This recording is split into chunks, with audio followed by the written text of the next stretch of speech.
Oi gente, meu nome é Lucas Montiel e esse é o meu canal Montico. E hoje eu tenho aqui a Railene, que é minha amiga. Ela é psicóloga e é uma entrevista muito especial que a gente vai fazer sobre o Setembro Amarelo, que é uma campanha de prevenção ao suicídio, certo? Apesar de ser uma entrevista muito legal, é um tema muito sério que precisa ser debatido e nada melhor do que uma especialista para poder falar com a gente sobre esse tema, beleza? Então vamos lá, Railene, bem-vinda. Tudo bem com você? Tudo. Primeiramente, agradecer o convite, né? É um momento assim que a gente fala de uma importância sobre um assunto que tem surgido, né? Não só hoje, mas há muitos anos, né? E é uma temática que a gente tem que falar isso todos os dias, frisando, não somente em setembro, porque é um assunto muito sério. Então tá, gente, começando aqui, eu resolvi trazer uns dados, Helene, que eu trouxe da OMS, que é a Organização Mundial da Saúde, onde eles se reúnem, né, para debater as maiores mazelas da humanidade. E uma delas é as doenças mentais, são as doenças mentais, e no caso aqui o suicídio. A OMS diz que os dados de 2019, que são os mais recentes que eles trouxeram, em comparação com outras doenças, o suicídio ele ganha do HIV, da malária, do homicídio e do câncer de mama. Então é por conta disso que se tem essas campanhas como o Setembro Amarelo e são incentivados pelos governos, porque é muito fácil de que uma pessoa próxima a você esteja passando por um problema como esse e esteja pensando em retirar a sua própria vida. E aí, Helene, a primeira pergunta é: o que seria o suicídio, né? A gente sabe que é retirar a sua própria vida, mas o que leva a pessoa a ter essa atitude tão rústica, né, tão drástica, a ponto de retirar a sua vida? Por que seria isso? O primeiro ponto, né, importante é que a pessoa não quer tirar a vida, mas sim quer tirar a dor que está sentindo naquele momento. Porque muitas das vezes as pessoas pensam: ele fez isso para chamar a atenção, é falta de Deus, é questão de não tinha o que fazer. Então as pessoas levam muito para a questão do senso comum e não tem aquele processo de empatia, que é o praticar, o se colocar no lugar do outro. Então quando a pessoa sofre, né, de pensamentos de ideação suicida, ela não pensa em tirar a vida, mas ela pensa em aliviar sua dor naquele momento, porque o processo de depressão, de ansiedade ou algo, né, uma patologia que leva a pessoa a cometer isso é tão dolorosa que às vezes chega a um nível insuportável para ela. Então, como uma forma de diminuir aquilo, acaba levando a cometer suicídio, a ter esses pensamentos e a ação. Mas é importante frisar que sempre há uma etapa para chegar até a questão da ação de tirar a sua própria vida. E uma delas é a questão dos processos de frustração, né, que ela vem sofrendo ao longo do tempo. Pode ser, como eu sempre digo, né, durante os meus atendimentos, isso não pode ser vivenciado somente no aqui e no agora. Isso pode ser coisas do passado que foram aflorando agora. Isso, foram acumulando, e conforme um gatilho, apenas uma situação que pode ter desencadeado todo o passado frustrante que aquela pessoa vivenciou, que acaba levando que ela cometa atos com a própria vida, como uma forma de amenizar a dor que ela está sentindo naquele momento. Perfeito, Helene. E aqui outro dado que ele traz é assim: o suicídio foi a quarta maior causa de morte entre jovens de 15 e 29 anos. Olha que interessante, porque geralmente são adultos ainda, né, adolescentes e adultos de 15 a 29 anos, e que o relatório aponta que os homens é quem tem maior aptidão, não, como se diz, está mais vulnerável a se cometer o suicídio, né, sendo o dobro do que as mulheres, o dobro. E a outra coisa que traz, outro dado importante que ele traz, é que o que mais influencia essa pessoa a retirar a sua vida, né, a cometer o suicídio, geralmente são os conflitos, a perda de emprego, o estresse financeiro e o isolamento social, que inclusive é o que a gente mais está vivendo nesse período de pandemia, né? Aí no caso, Helene, eu pergunto, né, tem como, por exemplo, começar a identificar um suicida? Porque geralmente, né, não sei se eu estou correto, mas a gente vê os casos das pessoas que cometem suicídio que é tipo: poxa, eu nem esperava, aquela pessoa tinha uma vida tão boa, nossa, mas o que levou fulano se suicidou? Por que ele tentou isso? Por que ele fez isso? Entendeu? Aí a pergunta é essa: tem como você observar um comportamento? É através do quê? Do comportamento, da fala, um status? O que seria? Como pode ser? Um dos gatilhos importantes para que a gente possa estar atento à observação é a fala. Tipo, acontece alguma situação e tem uma fala, mesmo que seja ironizada, em forma de piada. Poxa, eu não prestava para isso mesmo. Ou se não, ai, que coisa, o mundo seria melhor sem mim. Tipo, sempre tem uma fala que desencadeia a questão dele falar de si, mas de uma forma desagradável, né? Dele sentir aquela dor, mas transmitir isso numa forma da fala. Outro ponto também é a questão de algumas mudanças de comportamento.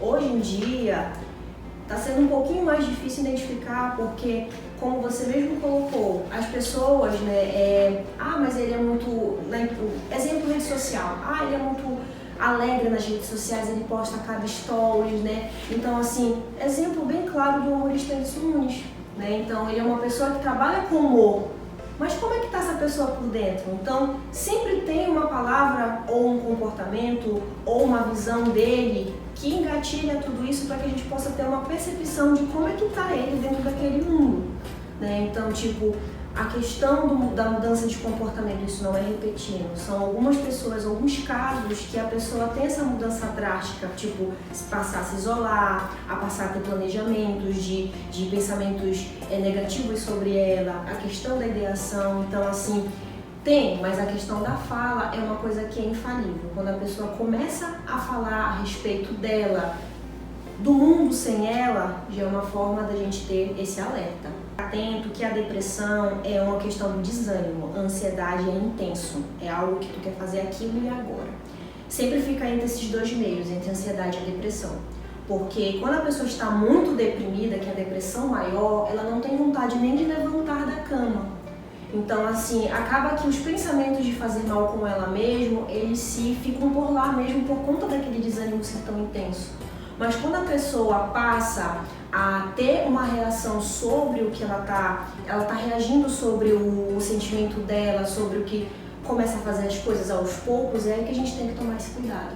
Porque aí começa os pensamentos. O pensamento seria, a mutilação, é isso que você está falando? Isso, muitas das vezes ela começa a se punir, né? Então vem a questão dos pensamentos, vem a questão da mutilação e até mesmo os pensamentos contra a vida.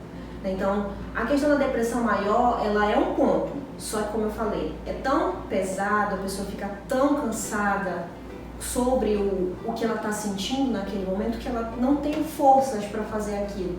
Mas quando há um processo de melhoramento dessa depressão, aí a gente tem que estar em alerta. Porque se a pessoa tinha um pensamento de fazer isso enquanto ela estava em depressão maior, há uma grande possibilidade dela querer fazer isso quando ela melhorar a depressão. E criar coragem. E criar coragem de fazer aquilo que ela não teve quando ela estava depressiva. Isso. Qual seria a estratégia que uma pessoa pode procurar ajuda? Como ela pode, a quem ela recorre, né? Quando se tem tantas possibilidades de facilitar esse ato de tirar a vida, como é que ela pode pedir ajuda? Como ela deve se socorrer? Hoje, né, entre os anos de 2020 e 2021, trazendo um pouquinho da experiência profissional, a gente teve essa quebra de barreira muito grande, né? Principalmente por conta do isolamento, porque muitas pessoas ficaram dentro de casa, tiveram que diminuir sua rotina, principalmente as crianças e adolescentes, né, que tem essa taxa, porque você acha que é só adulto, mas criança também sofre com esse processo, né? Então acaba também pensando dessa forma, né? Tantos e tantos casos, não somente aqui na cidade de Santarém, mas nacionalmente, né? A questão também de atingir as crianças também é muito grande. Mas assim, falando a respeito, então a grande rede de apoio aqui no Brasil, ela tem sido ajudando o outro, né? Não uma coisa que está falhando muito é a nossa questão da nossa saúde pública, né? Porque as campanhas estão aí, só que a questão da mobilização da saúde pública ainda continua fraca, né? Então, assim, a questão do governo, né, em mobilizar ainda mais essas pessoas que estão passando por esse processo ainda continua da mesma forma que iniciou lá em 1994, que foi onde deu o pontapé inicial para a campanha. Só que ainda continua aqui muito fraca no Brasil, né, a questão dessa mobilização do Setembro Amarelo. Mas hoje a gente percebe que o público está mais atento. É porque também não adianta tu mobilizar e não ter pra onde ir. Isso. E um grande erro, muito assim, que a gente percebe, é que as pessoas só querem se mobilizar no setembro. A gente tem campanhas, não somente do setembro, também tem o Janeiro Branco, que é da saúde mental, mas não é somente em janeiro e em setembro que a gente tem que parar para prestar atenção sobre a nossa saúde mental. Isso aí é uma prática diária. A gente tem que parar um pouquinho do que a gente está fazendo e vir aquele estralo, aquele pensamento. Mas e eu? Como é que eu tô? Não somente fisicamente, mas mentalmente. Como é que eu estou? A pergunta, se permitir fazer essa pergunta. Né? Muitas das vezes as pessoas querem fazer isso com amigos, querem falar dos seus problemas com os amigos, só que também aí não é muito, porque a gente é que nem aquele meme daquele gatinho, né? Você fala do seu problema e o gatinho, complicado. Né? Então, não é assim, não é com um amigo, não é com parente, né? Você tem que perceber que aquilo que você está sentindo, aquela tristeza, aquela angústia, aquela dor, que muitas pessoas falam que é a dor na alma, isso é uma coisa que a gente não pode compartilhar para qualquer um. Quando você percebe isso, você realmente precisa de uma intervenção, não só médica, mas também psicoterápica, que é muito importante. Ah, mas eu não tenho dinheiro, psicólogo só é para doido, psicólogo só é para rico. Todo mundo tem essa visão aí do psicólogo e é totalmente contrário. Eu sempre falo durante a terapia com os meus clientes que você estar em terapia é você ganhar um presente. Mas por que um presente? Porque é um momento seu, é um momento que você vai estar com um profissional e esse profissional não vai estar a te julgar o que você está falando, a julgar o que você está pensando, se comportando naquele momento. Pelo contrário, ele vai acolher a tua informação e te devolver a palavra certa, te devolver um material, uma metodologia certa para você trabalhar naquilo. Então, você estar em terapia é você merecer a terapia, é você se conhecer, é você se entender. As suas dores, os seus medos, as suas alegrias. Então, o se permitir estar em terapia é muito importante. Outro ponto importante é que a terapia você tem que aprender a lidar com a dor. Muitas pessoas ainda não conseguem lidar com a dor porque tem medo, porque tem receio, porque pode ser doloroso. E realmente é. Só que através da terapia, a forma de acolhimento é muito importante porque a gente vai devagar, a gente não vai ser invasivo, né? Chegar lá e pá! Não, pelo contrário, a gente vai devagar. Se o cliente não estiver confortável para falar da dor naquele momento, a gente para. E a gente vai preparando até chegar o momento certo dele falar realmente o que está acontecendo. Que legal, né? Olha, muito interessante.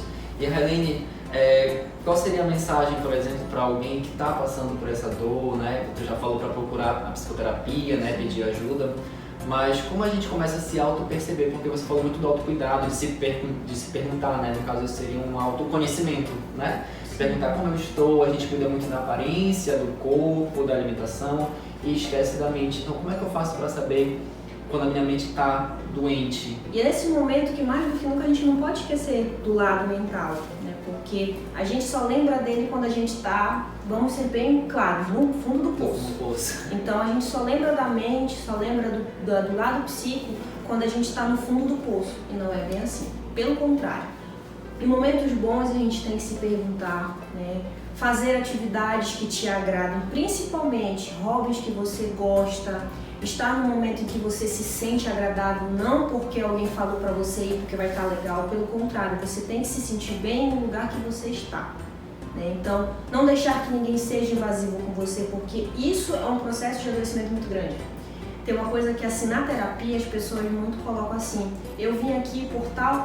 Quando a gente vai descobrir a demanda, não é nem dela aquilo, é porque os outros apontaram o dedo e falaram, tu é desse jeito. E a pessoa, como tem uma personalidade, vai internalizando tudo aquilo e fica de uma forma muito assim, conturbada, porque confunde a cabeça da pessoa e a pessoa diz, mas aquilo é meu, e fica tão óbvio que ela afirma que é dela e acaba que não é dela. Né? Então, você estar com alguém, mas sempre pensar em você, isso não é egoísta, pelo contrário. As pessoas acham que é egoísta, mas é amor próprio, é o cuidar de você mesmo. Faça. Se eu quero assistir um filme sozinho, faça. Solidão não é coisa ruim. Sinônimo de tristeza. Não é sinônimo de tristeza, não é coisa ruim. Pelo contrário, é um momento teu, é um momento que você está te proporcionando ao melhor. Né? É você estar cuidando de ti, né? E não deixar que ninguém seja invasivo com você. E uma última pergunta, Helene. Aqui em Santarém, no caso, quando você quer pedir uma ajuda, né? Você que está precisando aí procurar um atendimento profissional, você sabe como você pode indicar, nós temos organizações, tem psicólogos que atendem a valor mais acessível, não é isso? Tem instituições em Santarém, universitárias, que podem ajudar as pessoas. Se tu souber alguma, pode compartilhar com a gente, para as pessoas que estão assistindo, com certeza muitos vão se identificar, e mesmo que não seja o caso do suicídio em si, a questão da ansiedade, depressão, autoconhecimento, pessoas que precisam se organizar melhor, ter essa limpeza, né, mental, para que eles possam procurar ajuda.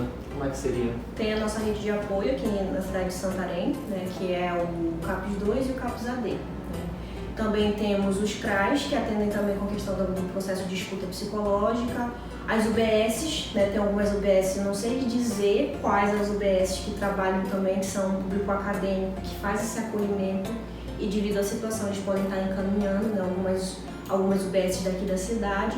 Tem a Fundação Esperança também, que atende a um valor super acessível para a comunidade, né? Então, com valores assim, a partir de R$5 eles estão fazendo o processo de escuta, o processo de anamnese todinha com o cliente. Tem também alguns... o principal também é o CVV. Isso. O 181. Então, assim... Não tem desculpa para não cuidar da saúde mental, não tem por que fugir, né? Como eu falei, é você estar preparado, você se sentir à vontade, a gente está à disposição da população, a gente está lá para ajudar você que está passando por esse processo. Ele quer deixar algum recado, quer deixar sua rede social, seu Instagram, sua página profissional, para que as pessoas possam te achar também? Só concluindo, eu também faço trabalho de serviço social, né? Então eu tenho esse valor de social para pessoal, né? Como eu digo sempre, eu estou à disposição, né? Já vou deixar aqui o link do contato profissional dela aqui na descrição do vídeo. E assim, me acompanhe nas redes sociais, eu estou no Instagram, no Facebook, Psique Railene Jati, tudo junto, tá? E você pode ver lá alguns informativos que eu passo, né? Alguns vídeos também que falam sobre alguma questão da temática, não somente do setembro, mas de outras, né? E também agradeço novamente o convite do Montiel para estar participando e compartilhando um pouco desse momento, né? Que, como eu falei, é importante, mas também passar alguns pontos e também fazer o autocuidado é muito importante a gente abordar nesse vídeo. É isso. Muito bem, muito obrigado, gente. Se você tem alguma pergunta, quiser deixar algum comentário, deixa aí no comentário pra gente do YouTube. Se você gostou desse vídeo, compartilha com seus amigos, deixa o like também. Procura lá o Instagram da Railene, eu vou deixar tudo aqui na descrição, tá bom? A descrição do Instagram dela, do contato, pra você caso queira ter acesso ao atendimento dela. Então é isso, espero que vocês tenham gostado do vídeo, um beijo pra vocês e até o nosso próximo vídeo. Tchau!